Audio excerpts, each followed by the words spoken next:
Bismillahirrahmanirrahim. Assalamualaikum warahmatullahi wabarakatuh.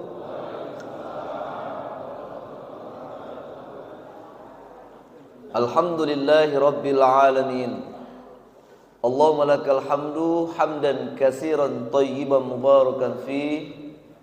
Walakal hamdu bil Islam, walakal hamdu bil iman, walakal hamdu bil Quran, walakal hamdu ala kulli hal. Allahumma salli ala sayyidina Muhammadil Fatih lima ughliqal khatim lima sabaqa nasiril haqqi bil haqqi wal hadi ila siratikal mustaqim wa ala ali haqqa qadri wa miqdaril azim. Subhanaka la ilma lana illa ma 'allamtana innaka antal alimul hakim. Rabbi israh li sadri wa yassir li amri wahlul 'uqdatam min lisani yafqahu qawli. Faqala Allah ta'ala fil Qur'anil Karim, a'udzu billahi minasy syaithanir rajim. Bismillahirrahmanirrahim. Ya ayyuhalladzina amanu taqullaha haqqa tuqatih wa la tamutunna illa wa antum muslimun. Shadaqallahul azim. Ibu-ibu, bapak jamaah salat subuh Masjid Jami Al-Muhajirin yang insyaallah pada kesempatan pagi hari ini kita kembali sama-sama untuk mencari ridha Allah Subhanahu wa ta'ala. Tentu yang pertama dan paling utama dalam situasi dan kondisi apapun, ibu bapak jamaah sekalian, maka hendaklah kita sebagai hamba Allah itu banyak bersyukur kepada Allah Subhanahu wa ta'ala. Dan tentu nikmat yang diberikan oleh Allah ini bapak ibu banyak, artinya tidak pacak kita hitung. Nah, dari sekian banyak nikmat-nikmat yang diberikan oleh Allah terasa di dalam diri kita. Apa itu? Di antaranya nikmat iman, nikmat Islam, nikmat sehat dan sempat. Sehingga pagi ini ibu bapak jamaah sekalian masih galak melangkahkan kaki dari rumah nak ke masjid di sini. Ya, dalam rangka untuk melaksanakan tentunya perintah Allah. Dan alhamdulillah kita telah dapat melaksanakan mendirikan secara berjemaah yaitu salat subuh. Yang mudah-mudahan Allah Subhanahu wa ta'ala menerima amal ibadah kita. Amin ya rabbal alamin. Kemudian tidak lupa yang kedua, kita terus banyak bersalawat dan salam kepada junjungan kita, suri tauladan kita, panutan kita, Nabi yang diagungkan yaitu Nabi besar Muhammad sallallahu alaihi wasallam. Allahumma shalli ala Muhammad wa ala ali Muhammad. Bukankah Allah Subhanahu wa taala di dalam Al-Qur'an surat Al-Ahzab ayat 56? Bapak Ibu kalau masih ingat, ayat ini sering kita baca kan?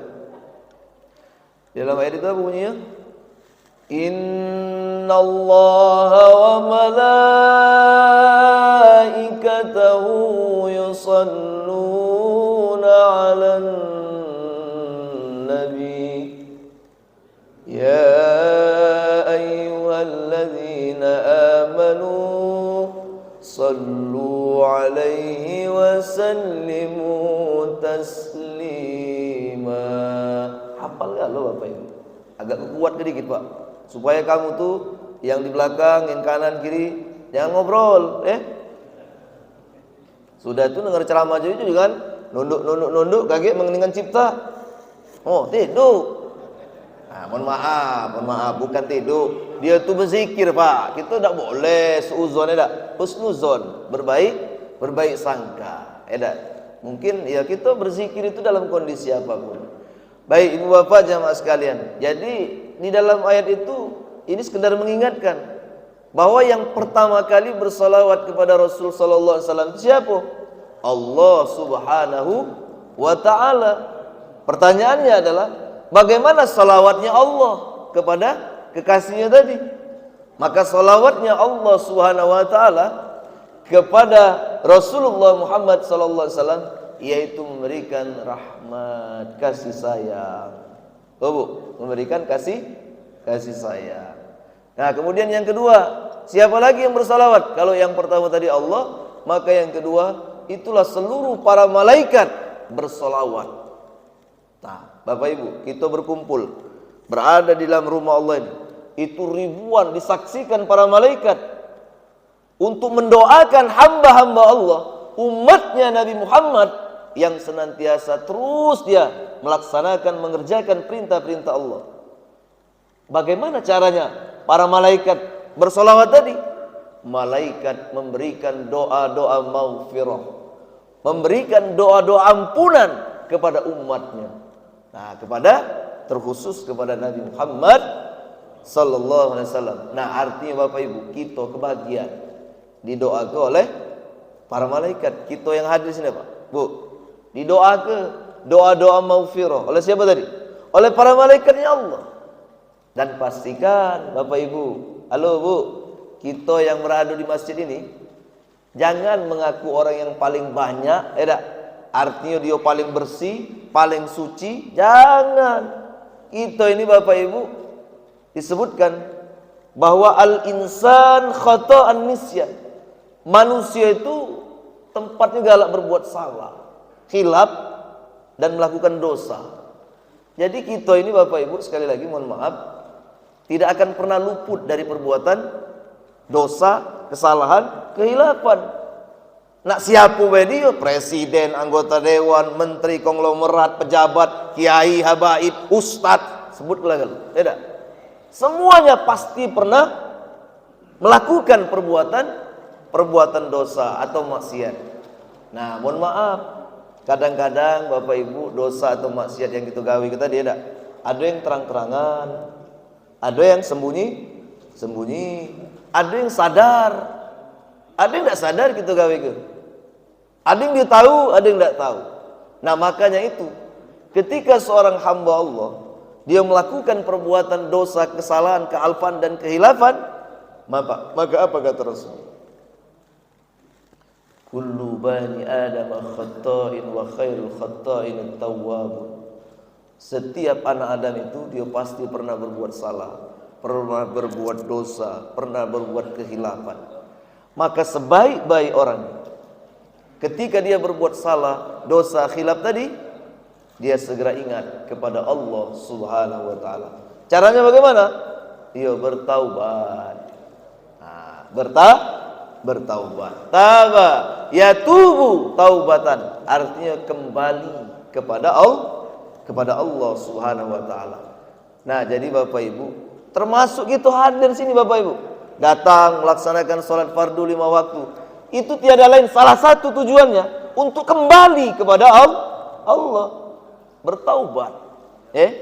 Coba bayangkan Bapak Ibu sebagai renungan. Dari sejak akil balik, halo Pak, Bu, dari sejak usia kita akil balik, tercatat kan pahala dan dosa gitu. Sampai detik hari ini, di antara Bapak Ibu mungkin ada yang sudah umur 30, 40, 50, 60, 70. Pertanyaannya, dari sejak akil balik sampai detik hari ini, di mana amal ibadah salat Bapak Ibu yang benar-benar terasa nikmat, khusyuk, menyadari betapa mulianya, betapa bahagianya saat kita berkomunikasi dengan Allah Subhanahu wa taala. Jawablah deh, baik. Jadi renungan baik. Artinya waktu salat tadi, ketenangan, kehusukan gitu tuh. Sampai-sampai mungkin seorang hamba Allah tadi meneteskan air mata. Artinya apa? Dia menyadari begitu banyak perbuatan dosa dan maksiat yang dia lakukan. Sebagai contoh, dosa bagaimana seorang suami tadi ada kepada istri, kepada anak, begitu juga istri kepada suami. Jangan kita merasa tidak katik salah, Pak, dengan istri. Begitu juga istri, jangan merasa dia tidak ada salah kepada suami. Begitu juga dalam lingkungan tempat kita tinggal kita. Nah, oleh sebab itu kami mengajak kita semua yang hadir di sini untuk terus bertaubat minta ampun kepada Allah Subhanahu wa taala. Bukankah Rasulullah yang sudah dijamin, Bu, Pak, dijamin kan? Nabi itu kan dijamin masuk dalam surga. Tapi pertanyaannya, mengapa walaupun dia sudah dijamin masuk surga setiap hari itu beristighfar minimal 70 sampai 100 kali disebutkan dalam sebuah hadis. Setiap hari, Pak, beristighfar. Kalau gitu, apa kabar? Kapan kita istighfar? Mungkin di antara kita ada yang istighfar sudah sholat tadi, assalamualaikum warahmatullahi, assalamualaikum, astagfirullah. Di situ dia kesempatan istighfar. Ngapun dia istighfar sudah sholat tadi? Nah, mungkin waktu sholat tadi bayangan dia dunia galau. Ya, Bu, bayangan tadi dunia galau, Pak. Dari sejak dia niat sampai takbiratul ihram Allahu Akbar, terkendang dompet, lupa naruh. Ya tak? Allahu Akbar ruku. Nah, mungkin di bawah meja tadi. Terus sampai salam. Setelah salam astagfirullah. Wih, di sana alhamdulillah aman. Ah, itu, Pak.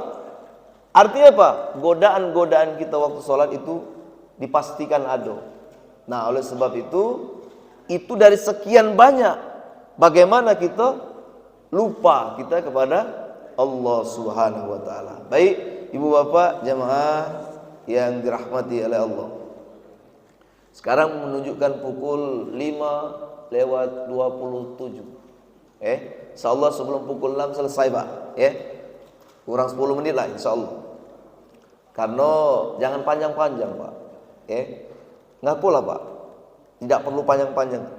Karena Ibu Bapak jamaah sekalian, kita semua yang hadir ini, yang namanya hadir di dalam sebuah majelis taklim, mendengar ceramah, tausiah, itu tidak bisa dihitung lagi. Apalagi bapak-bapak yang sudah sepuh-sepuh ini, lah sudah biasa dengar-dengar itu. Nah, tapi yang menjadi pertanyaan, manakala kita hadir, bahkan kita bagian dari anggota majelis itu, pertanyaannya Bapak Ibu, manakala kita sudah menghadiri, mendengar dari berbagai macam penceramah, dai dan lain sebagainya, kajian-kajian kitab dan lain sebagainya, pertanyaan sikobe, Pak, bisa tak perilaku kita berubah, perangai kita berubah? Artinya yang dia tadi sombong, yang dia tadi pelit, yang dia tadi pemarah, apakah itu dapat membuat perubahan di dalam diri dia ketika dia setiap saat, setiap hari mungkin menghadiri di dalam majlis atau majlis-majlis ilmu maupun majlis zikir? Itu pertanyaannya, Pak. Maka tema yang akan disampaikan sebagai pembuka kita nih, Pak, perdana, Pak. Bu, perdana ini, Bu. Kalau boleh nak memperkenalkan ini, nama ana Muhammad Zulfikar bin Haji Abdul Karim Subki. Jadi saya tinggal di Bukit Besar. Kebenaran Bapak Ustaz Rifai teman kemarin mendadak ngubungi karena ada jadwal di sini yang ustaznya berhalangan. Jadi aku juga ada juga sudah jadwal. Cuman kata beliau coba dioper ke kawan dulu, kayak sini dulu sekali-sekali Ustaz katanya. Payu aja. Padahal sudah sekali sini khutbah Jumat kalau tidak salah. Bulan kapan itu? Baik Bapak Ibu, 3 hal yang nak disampaikan sebagai pembukaan ini. 1 tentang ujian, 2 tentang azab, 3 tentang istidrot. 1 tentang ujian, 2 tentang azab, 3 tentang istidrot. Saya awali dengan kalimat bahwa Bapak Ibu, penciptaan yang pertama kali Allah ciptakan yang namanya makhluk bernama manusia, dialah Nabi Adam alaihissalam. Benar, baik? Itu kan cerita. Bahkan diceritakan oleh Allah kepada Nabi Muhammad SAW di dalam surah Al-Baqarah itu mulai dari ayat 30. Wa iz qala inni ja'ilun fil ardi khalifah, kata Allah di hadapan semua para malaikat, aku hendak menjadikan khalifah. Arti khalifah itu pemimpin. Nama lainnya adalah manusia. Maka manusia yang pertama kali diciptakan oleh Allah tanpa bapak, tanpa ibu, namanya Adam alaihi salam. Ada lagi yang diciptakan tanpa bapak, namanya Nabi Isa. Yang luar biasa itu apa? Nabi Adam. Keistimewaan Nabi Adam itu apa, Bapak Ibu? Salah satunya dia diciptakan langsung dengan tangannya Allah. Cuman jangan dibayangkan, jangan ditafsir ke tangan Allah itu yang cak mana. Beda makhluk dengan khalik. langsung, bahkan dia tidak memiliki bapak atau ibu. Nah, singkat cerita Bapak Ibu, singkat kebaik. Ketika Nabi Adam selesai diciptakan dan diperintahkan untuk tinggal berada di dalam surga, yang kemudian kata Allah, kau nikmati apa baik yang ada di dalam surga ini. Nak minum kopi, minumlah kopi, nak teh, nak kue, lajulah, minumlah, makanlah, ya. Tapi jangan kau dekati pohon itu. Itu kan yang sering kita dengarkan. Nah, tahukah Bapak Ibu, ketika Allah menyampaikan kepada Nabi Adam tentang SKB, syarat ketentuan berlaku. Syarat ketentuannya berlaku kan? Jangan kau dekati pohon itu. Ternyata di situ ada iblis yang nguping. Bahasa kita nguping tuh apa? Dengar tahu bahwa ini dia kuncinya, supaya Nabi Adam ini dapat melanggar perintah Allah. Nah, ternyata Bapak Ibu, gawe-gawe galak nguping nih, gawe iblis. Nah, itu Jadi sadari beda masing-masing gitu. Kita berjalan tiba-tiba ada dua orang lagi ngobrol Ketika kita berjalan dua orang tadi kita kenal, kita pegak parah dikit, dengar. Ngomongnya aku udah nih. Jadi kita tadi kan. Nah, itu salah satu. Jadi Bapak Ibu, kita kembali. Jadi tahu apa itu rahasianya supaya Nabi Adam beserta istrinya tadi dapat keluar atau bahkan diusir oleh Allah. Singkat cerita, melanggar aturan Allah tadi. Hingga pada akhirnya Bapak Ibu, ada 3 makhluk yang diusir oleh Allah dari dalam surga. Nabi Adam, Siti Hawa, dan iblis tinggallah di muka bumi. Nah, ini yang nak kita sampaikan. Maka Bapak Ibu, tentu Adam alaihissalam merasa dia bersalah, berdosa. Cuman satu kesalahan Nabi Adam. Namun demikian dia terus bertaubat, minta ampun. Maka taubatnya, doanya Nabi Adam setiap hari kita baca. Apa itu? Rabbana zalamna anfusana wa illam taghfir lana wa tarhamna lanakunanna minal khasirin. Itulah Bapak Ibu taubatnya Nabi Adam. Yang sesungguhnya Adam menyadari kesalahan kealfaan dia tadi. Tapi karena dia adalah manusia biasa, tentu setiap hari dia mengucapkan kalimat-kalimat minta ampun tadi. Pada akhirnya sesungguhnya Allah itu Maha Pengampun dari segala dosa dan noda. Jadi Bapak Ibu, kita nih artinya yang setiap hari kita galak minta ampun, berdoa kepada Allah, dan kita menyadari kalau Nabi Adam tadi siko Pak, lah kita apa kabar? Dari sejak bangun tidur sampai nak tidur lagi.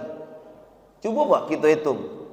Kalau misal umpama contoh for the example, sehari 1 kali 24 jam itu kita melakukan perbuatan dosa 10 kali. Kali ke setahun. Langsung kali ke setahun. Kali ke sampai umur sekarang. Ngitung dari sejak akil balik tadi. Berapa banyak Pak? Nah, kan? Kira-kira cah itu. Jangan kita ngitung kebaikan gitu, jangan ngitung amal soleh gitu. Tapi hitunglah tadi. Nah, makanya itu dalam kehidupan ini tentu kita tidak akan pernah luput dari salah dan dosa tadi. Baik Bapak Ibu.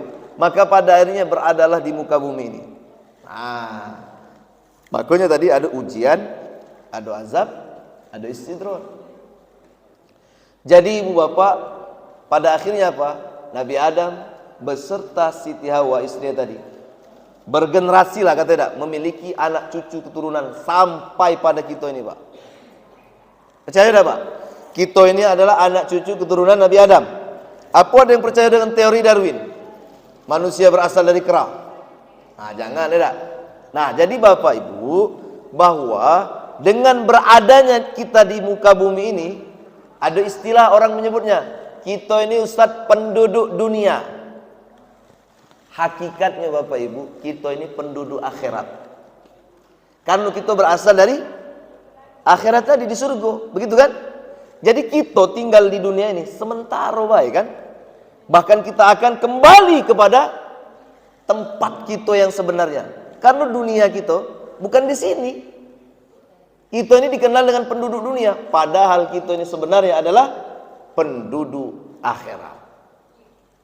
Hanya saja ketika kita mau kembali lagi ke kampung akhirat, kita akan melewati dulu yang disebut dengan ujian. Apa itu ujian? Nah, singkat deh Bapak Ibu. Bapak Ibu, contoh. Ujian itu musibah yang datang. Meskipun kamu rajin beribadah, tujuannya untuk menguji istiqomahnya kamu dalam beribadah. Bu, ujian itu musibah yang datang. Meskipun kamu rajin beribadah, tujuannya untuk menguji istiqomahnya kamu dalam beribadah. Contoh, seorang bapak dia niat nak sholat fardu 5 waktu itu di masjid, melaksanakan tadi. Pertanyaannya, apakah 5 waktu dia laksanakan berjamaah di masjid itu istiqomah, konsisten tak? Kalau masih belum, berarti belum istiqomah. Contoh yang kedua, ada seorang dia nak puasa Senin Kamis, ya tak? Dia lah berjanji dengan diri dewek dan kepada Allah, ternyata macet, berarti tidak istiqomah, tidak konsisten. Itu dari segi ibadah ya Bapak Ibu. Ada lagi kita galak berwirid zikir, tidak salah-salah, tidak subhanallah, subhanallah, alhamdulillah, tidak konsisten juga. Lagi galak dia berzikir, lagi tidak. Nah, ini menandakan apa? Dari situ Bapak Ibu, kita melaksanakan, mengerjakan perintah Allah, ibadah kepada Allah, itu pun adalah ujian. Yang kedua, kalau kita buka di dalam surat Al-Baqarah ayat 155, lihat ujian-ujian Allah. وَلَنَبْلُوَنَّكُمْ بِشَيْءٍ مِّنَ الْخَوْفِ. Lihat bagaimana Allah akan memberi ujian, yaitu yang pertama berupa ketakutan, kekhawatiran, kecemasan. Kira-kira kalau aku bertanya Bapak Ibu, siapa di dalam masjid ini yang tidak hati rasa takut? Impossible, tidak mungkin. Pasti kita memiliki rasa takut. Jangan mengaku aku tidak takut dengan siapa baik. Wah, hebat nih. Pas dia masuk kamar mandi, ada kecoa, ada lipas terjerit. Wah, katanya manggil bini. Ngapa ada lipas ini? Takut rupanya ada lipas. Tadi berteriak ada kata yang takut, tidak? Ada kata yang ditakuti. Nah, ini namanya macet juga ya, tidak? Nah, artinya Ibu Bapak, jamaah sekalian, kita ini memiliki itu semua. Makanya ittaqullah, takutlah kamu kepada Allah. Betul, yang kita takuti itu adalah kepada Allah. Tapi di dunia ini masih banyak juga yang kita takutkan, kita cemas. Seorang istri takut dia ditinggal suaminya. Begitu juga seorang istri takut ditinggal suami, suami takut ditinggal istri, dan seterusnya. Itu ujian. Minal khauf wal ju', kelaparan, ya, yang sering kita dengar. Kekurangan harta, jiwa, bahkan buah-buahan. Semua itu Ibu Bapak pastikan akan kita hadapi, akan kita lalui. Survei membuktikan berapa banyak ketika orang diuji oleh Allah demikian, ada yang dia mengeluh, begitu kan? Ada yang tidak sabar, ada yang dia menyalahkan orang lain, bahkan menyalahkan Tuhannya. Seolah-olah menyalahkan Tuhan itu. Ya Allah, tidak sanggup aku, ngapu tidak yang si anu baik. Aku ni kan rajin beribadat. Masih nak kena diuji je ini. Yang lain be, kalau pacak milih kata dia tadi. Maka pada akhirnya apa kata Allah? Wa basyyiris sabirin, beri kabar gembira. Lihat janji Allah Bapak Ibu bagi hamba-hambanya yang dia dapat melewati ujian-ujian tadi. Beri kabar gembira kepada orang hamba-hamba yang ketika dia melewati, menjalani ujian itu dengan penuh kesabaran. Yang kedua, Al-Ankabut, surat Al-Ankabut ayat 2 dan 3. Perhatikan Bapak Ibu. Kalau kita mengaku orang beriman, maka dipastikan orang beriman itu diuji oleh Allah. Ya, jawabannya di dalam surat Al-Ankabut. Apa kata Allah? Ahasiban nasu ay yutraku ay yaqulu amanna wa hum la yuftanun. Kata Allah, kamu jangan ngira kamu beriman, bahasa aku. Jangan kamu ngira-ngira beriman, ngomong beriman. Uang beriman itu Bapak Ibu dipastikan, aku uji kata Allah. Akan aku uji. Contoh, dia rajin beribadah, diuji, gitu kan? Nah, oleh sebab itu, kenyataan yang kita alami sebagai anak cucu Nabi Adam alaihissalam, generasinya kita ini, bahkan kita mengaku sebagai umat Nabi Muhammad, itu dipastikan akan senantiasa terus diuji oleh Allah Subhanahu wa taala. Itu yang pertama, Bapak Ibu. Yang kedua, itu tepat Pak jam ini. Ya, aku sambil jenguk jam, Pak. Iya, aku tahu. Warga di sini nih, ujung Palembang tuh jangan lama-lama Ustaz, adu gawi, ya dak. Kalau aku nyebutnya STM, apa dia STM, Bu? Pak, sibuk tak menentu. Ya. Kita lanjut. Yang kedua, azab. Apa itu azab? Kalau yang ujian tadi Pak, kalau nak kurai lagi panjang, habis beda. Kita ini pembukaan dulu Pak, sebagai perkenalan gitu. Azab.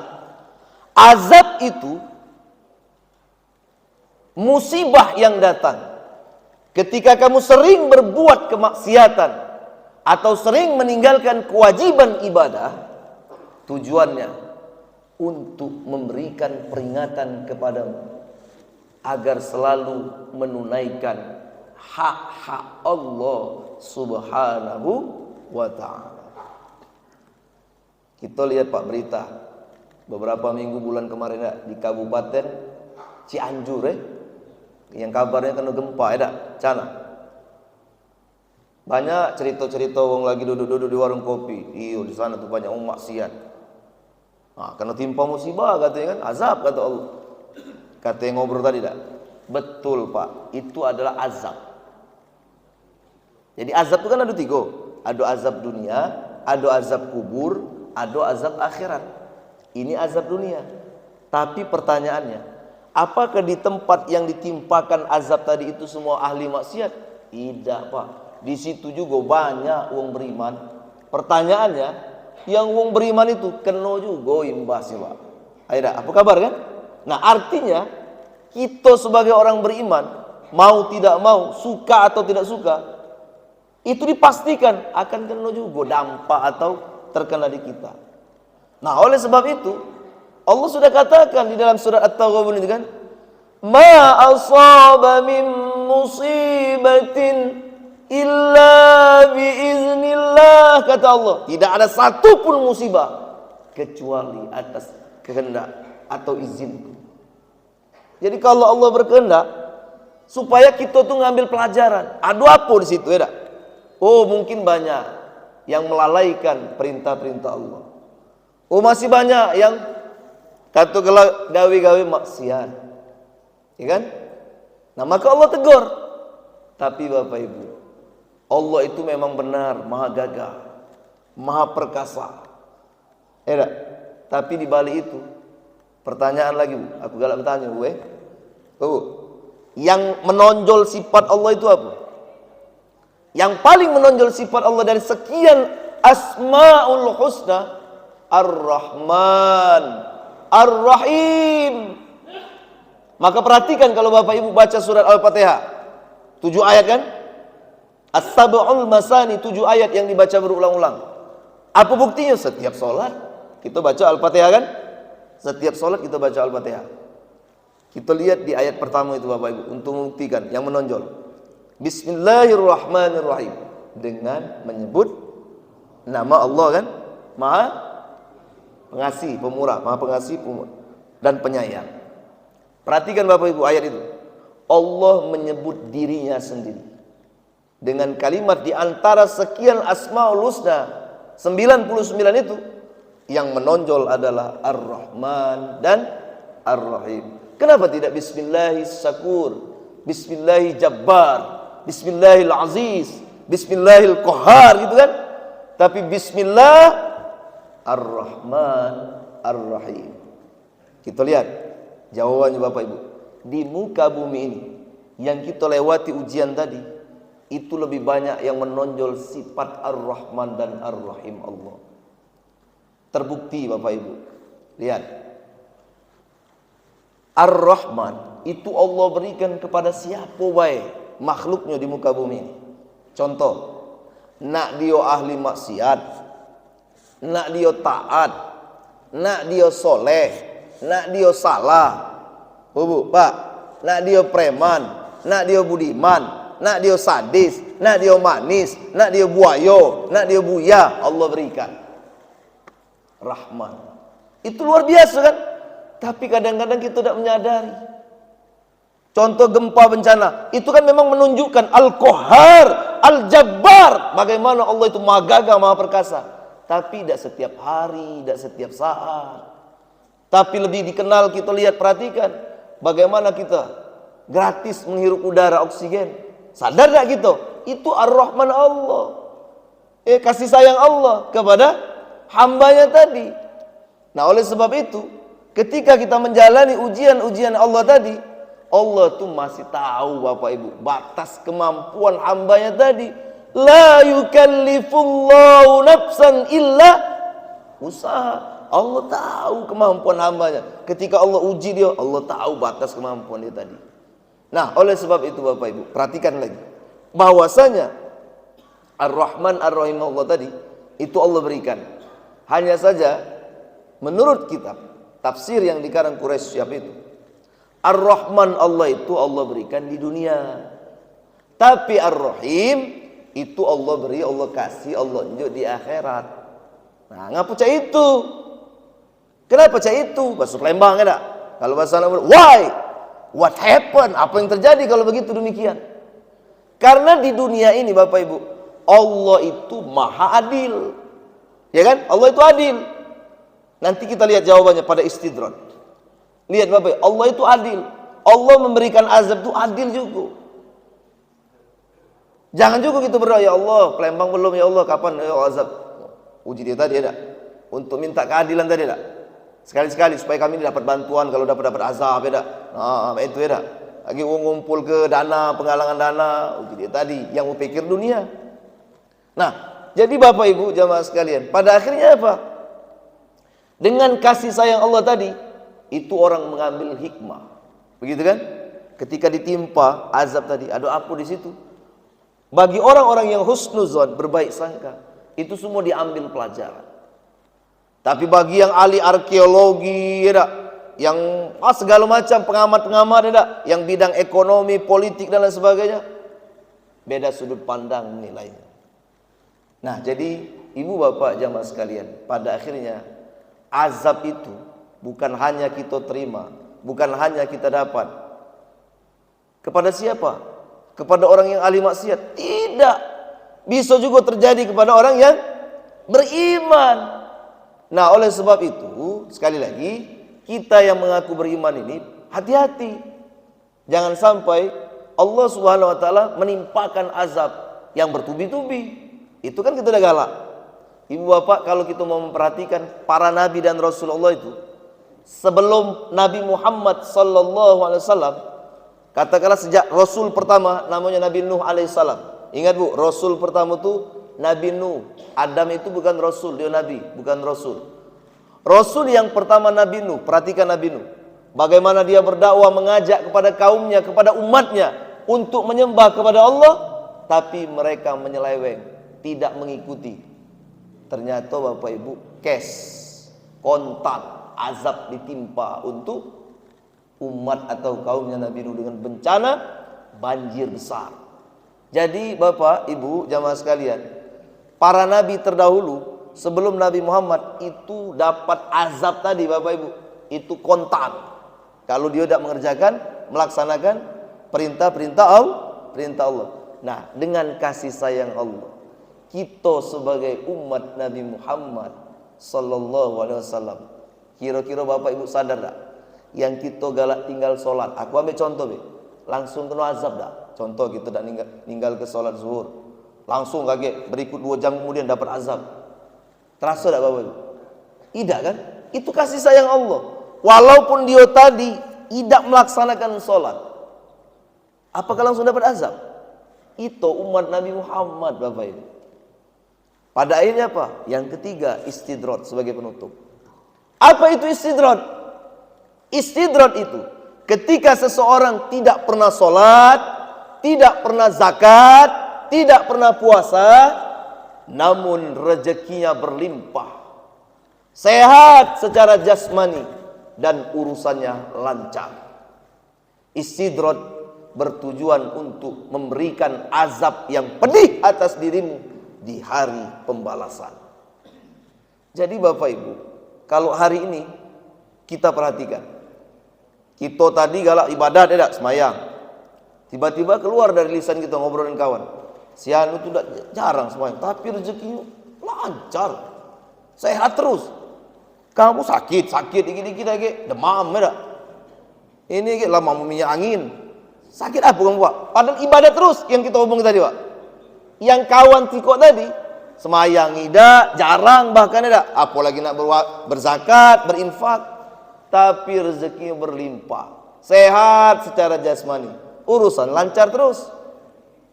Nah itulah istidraj ibu bapak jamaah sekalian.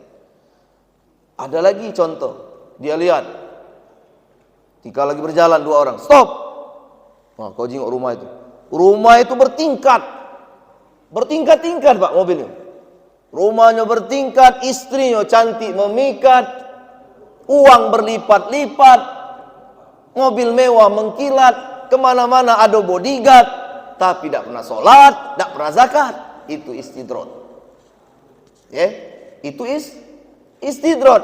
Makna lainnya Pak, istidraj itu nikmat yang bersampul laknat dari Allah Subhanahu wa taala. Makanya kata Rasulullah sallallahu alaihi wasallam, apabila kamu melihat seorang hamba Allah dia pelaku maksiat, dia menyenangi apa yang dilakukan itu, sesungguhnya itulah istidraj dari Allah Subhanahu wa taala. Nah, semoga kita yang hadir di sini Pak, ya, kadang-kadang kita muhasabah introspeksi diri kita. Ya Allah, akulah rajin ibadat. Itu ujian Pak. Sementara kawan tadi, dulur tadi tidak perlu nak rajin-rajin, tapi dia lancar baik kan. Nah jadi golongan-golongan yang demikian, kita ini Pak dalam hidup ini harus optimis, jangan pesimis, dan hindari kebiasaan suka memvonis. Apa makna suka memvonis?